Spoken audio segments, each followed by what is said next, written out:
అందరికీ నమస్కారమండి. నిత్య విద్యార్థి యూట్యూబ్ ఛానల్కు స్వాగతం సుస్వాగతం మిత్రులారా. ఈరోజు మనం తెలుసుకోబోయే అంశం నిజమైన సంపద. పూర్వం అవంతి రాజ్యాన్ని పాలించే సింహగుప్త మహారాజు నిరంతరం భోగాలు, విలాసాలలో మునిగి తేలుతూ ప్రజాసంక్షేమాన్ని పూర్తిగా విస్మరించాడు. రాజ్యపాలనపై ఏమాత్రం శ్రద్ధ కనపరచకపోవటంతో మంత్రి, తదితర ఉద్యోగులు అధిక పన్నులు విధిస్తూ ఖజానాలోని సొమ్మును తమ సొంతానికే వినియోగించుకోసాగారు. ఇలా ఉండగా ఒకసారి ఒక సాధువు కాలినడకన దేశసంచారం చేస్తూ అవంతి రాజ్యంలో ప్రవేశించాడు. తనను దర్శించవచ్చిన ప్రజలను ఆశీర్వదించి వారికి హితబోధ చేస్తూ రాజమందిరానికి వచ్చి రాజుగారిని చూడ సంకల్పించాడు. చిత్రమేమిటోగాని ఆ రోజు సింహగుప్తుడు కూడా ఆ సాధువును సాదరంగా తన మందిరంలోకి తోడ్కొనిపోయి సకల మర్యాదలు చేశాడు. తన యోగదృష్టితో రాజు ప్రవర్తనను గ్రహించిన ఆ సాధువు, రాజా, నీకున్న సకల ఐశ్వర్యాలు ఏదో ఒక రోజున నిన్ను విడిచి వెళ్లటం తథ్యం. ఈరోజు నీ సొంతమని అనుకున్నవన్నీ భవిష్యత్తులో శాశ్వతంగా నిన్ను వీడిపోతాయి. అందుకని అశాశ్వతమైన ఈ రాజధోగాలను విడిచి శాశ్వతమైన కీర్తిని, ఆధ్యాత్మిక సంపదను సాధించేందుకు ప్రయత్నించు. ప్రజల యోగక్షేమమే జీవితాశయంగా స్వీకరించివారి జీవితంలో వెలుగును నింపు అని హితబోధ చేశాడు. ఆ సాధువు మాటలను విన్న సింహగుప్తుడు క్రోధావేశాలతో ఊగపోయాడు. నీకెంత ధైర్యం లేకపోతే ఈ సింహగుప్త మహారాజు ముందు నీతివాక్యాలు పలుకుతున్నావు? నాకున్న ఈ రాజ్యం, అష్టైశ్వర్యాలు అనంతమైనవి. నా సైన్యం విలువ కూడా బహుశా నీకు తెలిసి ఉండదు. నేను ఒక వేలు ఎత్తానంటే లక్షలాది మంది నా కోట ముందు వచ్చి నిల్చుంటారు. సన్యాసివి కదా అని నిన్ను ఉపేక్షిస్తున్నాము, లేకపోతే ఈ పాటికే నిన్ను ఊచుకోత కోయించేవాళ్లం. కళ్ళు నిప్పులు కక్కుతుండగా ఆ సాధువును భటులతో బయటకు గెంటివేయించాడు. కొన్ని రోజుల తర్వాత సింహగుప్తుడు తన పరివారాన్ని తీసుకుని వేటకు బయలుదేరాడు. అడవిలో కనిపించిన జంతువులన్నిటినీ తన ప్రావీణ్యంతో వధించుకుంటూ ముందుకు వెళ్లాడు. ఒక ప్రదేశంలో పచ్చిక తింటున్న ఒక అందమైన లేడీ రాజుగారికి కనిపించింది.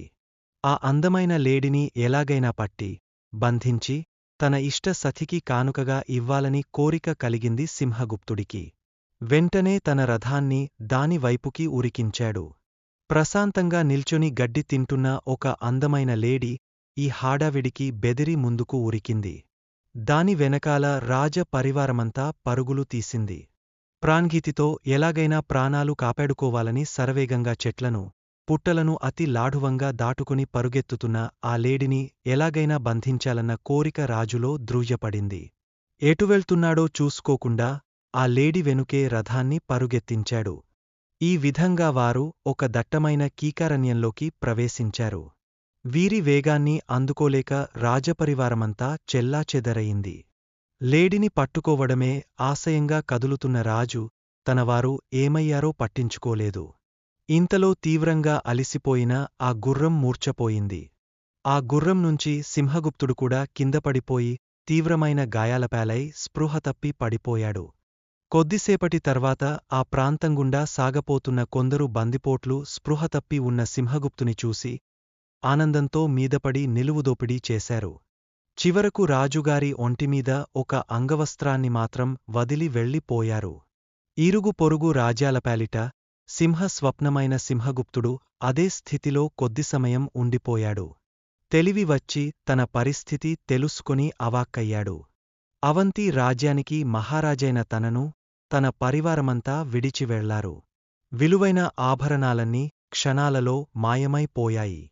తాగడానికి మంచినీటి చుక్కైనా లేదు. ఎండ తీవ్రత, దాహం, ఆకలి తీవ్రంగా బాధిస్తున్నాయి. ఆదుకునే నాథుడే లేడు.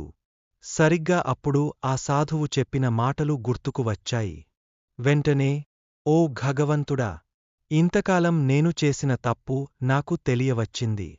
ఇకనుంచి ఈ ధన, కనక, వస్తు, వాహనాల వెంట పరుగులు తీయక మిగిలిన జీవితమంతా మంచి పనులకే వినియోగస్తాను. దయచేసి నన్ను కాపాడు అని అతి దీనంగా ప్రార్థించాడు. ఇంతలో దూరము నుంచి సింహగర్జన వినిపించింది. సింహగుప్తుడి హృదయం భయాందోళనలతో నిండిపోయింది. ఇక ఆ కీకారణ్యంలో తనకు దిక్కులేని చావే గతి అని నిర్ణయించుకుని భగవన్నామస్మరణ ప్రారంభించాడు. భగవంతుడు రాజు ప్రార్థన విన్నాడో ఏమో, ఆ సింహగర్జనకు భయపడ్డ గుర్రం స్పృహలోకి వచ్చింది. బతుకుజీవుడా అనుకుంటూ సింహగుప్తుడు గుర్రానెక్కి అతివేగంగా ముందుకు ఉరికించాడు. చివరికి ఆ అరణ్యంలో తన పరివారాన్ని కలుసుకోగలిగాడు. ఆనాటినుంచి సింహగుప్తుడు విలాసాలు వదిలి ప్రజా శ్రేయస్సుకై పాటుపడసాగాడు. ఇలాంటి మంచి విషయాలు కోసం చూస్తూనే ఉండండి నిత్య విద్యార్థి యూట్యూబ్